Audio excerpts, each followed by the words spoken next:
Bienvenidos a un nuevo capítulo de análisis crudo y sin censura. Lo que comenzó como una decisión técnica, un cambio en la matriz energética, un guiño a la modernidad, se transformó en un cataclismo económico y social. Imagina por un instante que una madrugada el precio de la energía que alimenta tu negocio, tu fábrica o la cocina de tu casa deja de ser algo predecible y se convierte en una sentencia. Eso fue exactamente lo que le sucedió a una región que se creía preparada, las naciones bálticas, que apostaron por desconectarse de suministros tradicionales y abrazaron una transición que, en teoría, traería independencia y seguridad. Sin embargo, la transición tenía una trampa: confianza ciega en tecnología intermitente, dependencia de flotas de exportación por horas y la ilusión de que la política podía reemplazar la prudencia técnica. Cuando el clima, las infraestructuras decayentes y las líneas internacionales fallaron, la ilusión se desmoronó. En cuestión de horas, lo que era un equilibrio financiero se convirtió en una pesadilla. Pequeñas empresas que sobrevivían con márgenes reducidos vieron cómo sus costos se multiplicaban por 10. Familias que antes pagaban facturas razonables se encontraron pidiendo préstamo para encender la calefacción. El relato que sigue no es solo de números en una pantalla, es de vidas descolocadas por decisiones que nacieron del orgullo, del deseo de demostrar independencia y de una miope idea de autosuficiencia. Y en el centro del huracán hay algo más que tecnología, hay política, porque las verdaderas causas rara vez se encuentran solo en el termómetro o en el medidor de producción solar. Están en las decisiones que se tomaron para castigar o excluir a un actor geopolítico, un actor que no olvida y que nunca dejó de tener recursos con los que responder. Este primer punto no busca acusar por deporte, sino abrir la puerta. La crisis energética que hoy observamos es, en su raíz, una crisis política disfrazada de fallo técnico. Y entender esa distinción será clave para todo lo que sigue. La economía es un organismo delicado, un gesto brusco y todo tiembla. Aquí entran las sanciones, las represalias, los cierres de rutas y la nacionalización encubierta de intereses.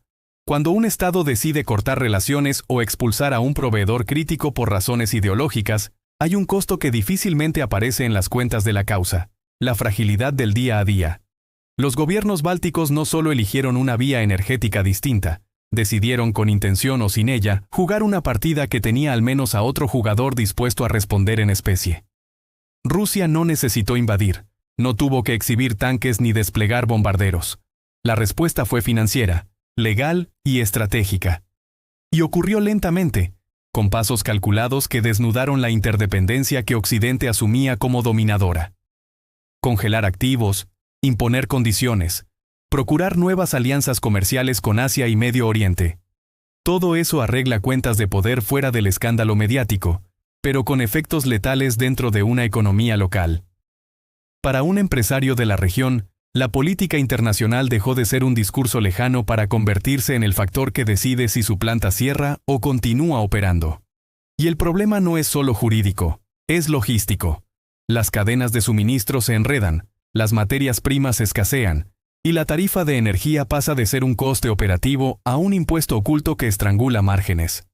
El resultado es social: desempleo, frustración y una sensación de abandono. Lo que antes se justificaba como postura de principios, ahora se paga con la estabilidad de barrios enteros. Este punto expone la dura lección. La geopolítica no es un tablero aparte. Atraviesa cada factura, cada nómina y cada pan en la mesa de una familia. Existe una idea romántica que la política exterior puede ser construida con símbolos y gestos grandilocuentes, sanciones, vetos, discursos solemnes. Pero la realidad práctica es otra. Cada gesto tiene una consecuencia tangible. Al excluir a un histórico proveedor de energía, los países bálticos creyeron que forjaban su soberanía. En verdad, abrieron una grieta. La desconexión energética fue presentada como acto de valentía política y modernidad. Sin embargo, al cortar no solo cables, sino también canales de diálogo, se privaron de la posibilidad de manejar contingencias. La dependencia no desapareció, simplemente cambió de rostro. Depender de la esperanza meteorológica es depender de algo mucho más voluble que un contrato bilateral firmado hace décadas. Cuando los vientos se detuvieron y las lluvias fallaron, la ausencia de un colchón externo hizo que la sociedad pagara el precio. Aquí la narrativa del orgullo se vuelve amarga.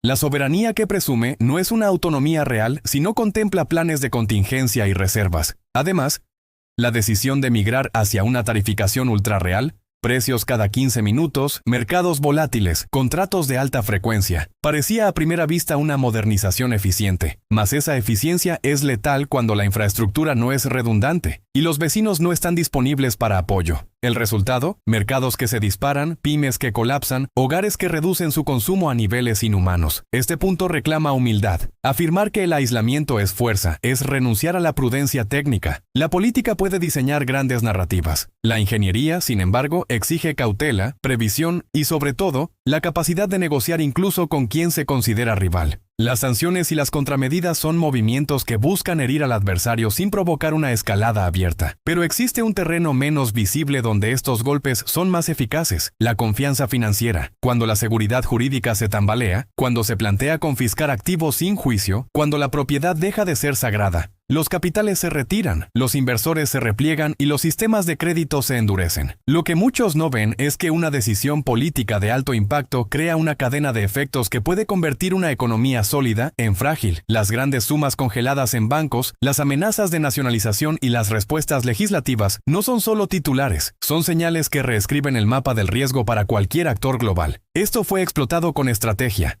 Si Occidente anunciaba la posibilidad de expropiar, Rusia respondió con medidas espejo y con una apuesta clara por diversificar y proteger sus activos fuera del alcance tradicional. La lección es ferozmente práctica. Las economías modernas se sostienen por la confianza, en contratos, en jurisdicciones, en estructuras. Y cuando esa confianza se erosiona, la recesión no la provoca necesariamente la guerra, sino la retirada silenciosa de los recursos que daban soporte a la vida cotidiana. En las calles, las consecuencias eran visibles. Empresas que no podían financiar inventario, municipalidades que debían recortar servicios y familias que veían cómo sus ahorros se devaluaban sin compasión. Este punto destapa la verdad fría. La guerra moderna puede librarse en las páginas de registro de propiedad y en los balances contables, y ahí la violencia es menos espectacular pero mucho más devastadora. Más allá de la economía, hay una fractura social que la crisis exhibe sin rubor: la identidad. En ciudades donde conviven múltiples lenguas y memorias compartidas, la política identitaria se convierte en combustible de polarización. Las medidas que recortan espacios culturales, escuelas bilingües, canales en lengua materna, derechos simbólicos, no son ataques neutrales, son heridas que afectan la convivencia cotidiana. Cuando un Estado decide que su cohesión se construye suprimiendo la voz de una minoría, corre el riesgo de erosionar los cimientos mismos de su democracia. Las tensiones que emergerán no se resuelven con decretos. Se arraigan en la memoria y en el resentimiento. Familias que nunca pidieron nada más que respeto por su lengua ven sus símbolos borrados. Niños que crecieron en un ambiente bilingüe se sienten cuestionados y apartados. La política, en su afán por marcar distancia, termina creando un paisaje social donde la desconfianza es la norma. Esto tiene consecuencias prácticas. Comunidades que antes cooperaban rechazan iniciativas públicas. La participación cívica se reduce y la estabilidad local se debilita. La ironía es brutal. Aquello que se pretendía forjar como identidad nacional se transforma en un factor de fragmentación interna. Y mientras tanto, desde fuera, la narrativa se simplifica y se polariza. Buenos contra malos, patriotas contra traidores. Pero la vida real, la del pan diario y la del aula escolar, es más compleja. Este punto es una advertencia. Empujar a la gente fuera del relato nacional por su lengua o su cultura es hipotecar el futuro social por ganancias políticas efímeras. Cuando se revisan las decisiones que llevaron a la crisis energética, se descubre una constante: la política cortoplacista. Los líderes que actúan motivados por gestos simbólicos o por presiones externas suelen sacrificar la resiliencia. En el corazón del problema están los atajos. Cerrar líneas antes de haber completado alternativas sólidas. Imponer modelos de mercado sin herramientas de mitigación y creer que la sanción diplomática basta para contener una dependencia histórica. Las petroleras, los consorcios energéticos y las instituciones financieras no son frentes amorales. Responden a incentivos y riesgos. Si las reglas del juego cambian radicalmente por razones ideológicas, el capital no espera, se va. Ese éxodo es lo que precipita la escasez y la inflación. Un país que aspira a forjar soberanía energética debe invertir tiempo y recursos en redundancia, almacenamiento, diversificación y cooperación. La soberanía no es la ausencia de interlocutores. Es la capacidad de negociar desde una posición de fortaleza técnica y económica. Sin eso, cualquier plan parece más una exhibición retórica que una estrategia sostenible. Además, las decisiones presididas por exuberancia geoestratégica olvidan el precio humano. Trabajadores despedidos, inversiones perdidas, comunidades enteras obligadas a reestructurarse. Este punto exige una reflexión. La grandeza en política exterior no se mide por la furia con que se recortan lazos, sino por la prudencia con que se asegura la continuidad de la vida civil. A eso se le llama responsabilidad de Estado. Finalmente, hay una lección sobre el tiempo y la paciencia en la política internacional. Las grandes jugadas, sanciones, alianzas, rupturas, requieren tiempo para mostrar su efecto real, y la precipitación puede convertir una medida legítima en una ruina evitada. Rusia, en la historia que estamos relatando, no actuó como un incendiario impulsivo. Actuó como un jugador paciente que rediseñó sus relaciones fuera de la órbita que le negaba confianza. Construyó rutas alternativas, buscó monedas distintas, cerró acuerdos con socios no occidentales y, sobre todo, esperó el momento en que la presión externa comenzara a ceder por su propio peso. Para los países que apostaron por el aislamiento, la paciencia del adversario se convirtió en un martillo inclemente. La falta de resultados diplomáticos y la rigidez estratégica de algunos actores occidentales les dejó sin aliados cuando más los necesitaban. Así, lo que parecía una postura firme se transformó en un aislamiento que solo podía sostenerse con esfuerzos costosos. Este punto cierra con una reflexión.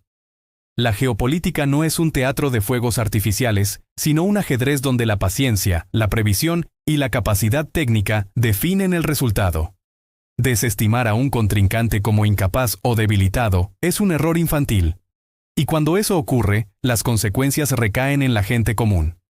Si hay un mensaje para quien gobierna, es simple. La valentía sin prudencia y la ideología sin cálculo técnico no son virtudes, son recetas para el desastre. La crisis no se queda confinada a fronteras administrativas, actúa como un virus económico que busca hospedadores fáciles. Cuando la factura de la luz se triplica en una mañana, las ondas de choque alcanzan bancos, proveedores, aseguradoras y finalmente a las familias que compran en la misma tienda de barrio. Pero lo más inquietante es la velocidad con la que la incertidumbre se transforma en contagio financiero. Bancos que ajustan líneas de crédito, inversores que reclaman garantías adicionales, compañías que retrasan pagos y municipios que posponen inversiones críticas. En un sistema globalizado, la confianza es el fluido vital. Una vez que se fisura, todo lo demás se vuelve tóxico. Los mercados reaccionan no solo a lo que es, sino a lo que creen que será. Si los grandes fondos asumen que una política exterior puede llevar a nacionalizaciones o a congelaciones de activos, la reacción es inmediata. Reorientan portafolios hacia jurisdicciones percibidas como seguras y líquidas, incluso si esas jurisdicciones están lejos y son menos eficientes. Esto provoca dos fenómenos simultáneos. Por un lado, la fuga de capitales que reduce la disponibilidad de crédito justo cuando las empresas más lo necesitan. Por otro, una sobrevaloración de activos refugio que distorsiona inversiones productivas. En la práctica, esto significa fábricas que detienen producciones porque no pueden renovar inventarios, obras públicas paralizadas por falta de financiación y trabajadores que ven cómo sus puestos se evaporan sin aviso. La política deja de ser algo que se discute en cumbres. Se convierte en la variable que define si una pyme subsiste o desaparece. Y aquí hay otra verdad dura. Los costes de restablecer la confianza son muy superiores a los beneficios simbólicos de la sanción inmediata. Restaurar reglas, renegociar contratos y reconstruir reputación internacional puede llevar años. En cambio, una decisión precipitada puede destruir empleos en semanas. Al final, el contagio demuestra que en la economía contemporánea no hay daño colateral abstracto. Cada movimiento geopolítico tiene rostro, nombre y dirección postal. Las cuentas regresan siempre a hogares y barrios concretos. La política es, o debería ser, el arte de anticipar consecuencias. Cuando los gobiernos actúan impulsados por la urgencia de una reacción, por demostrar firmeza ante aliados o electores, muchas veces sacrifican la prudencia estratégica. Hay una diferencia entre liderazgo y teatralidad. El primero traza rutas con mapas técnicos, previsiones y redes de protección. La segunda aplaude gestos que se agotan en titulares.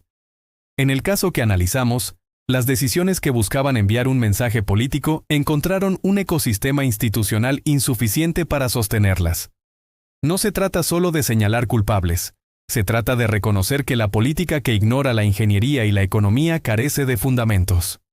Líderes que no han construido válvulas de alivio, acuerdos de respaldo, almacenamiento estratégico, protocolos de emergencia para pymes, han dejado a sus sociedades desnudas ante el primer viento adverso. Esto plantea una pregunta ética. ¿Es legítimo exponer a la población a riesgos económicos significativos en nombre de una postura internacional? La respuesta, en términos de responsabilidad pública, debe pasar por la ponderación de costos y beneficios reales y por la transparencia ante los ciudadanos.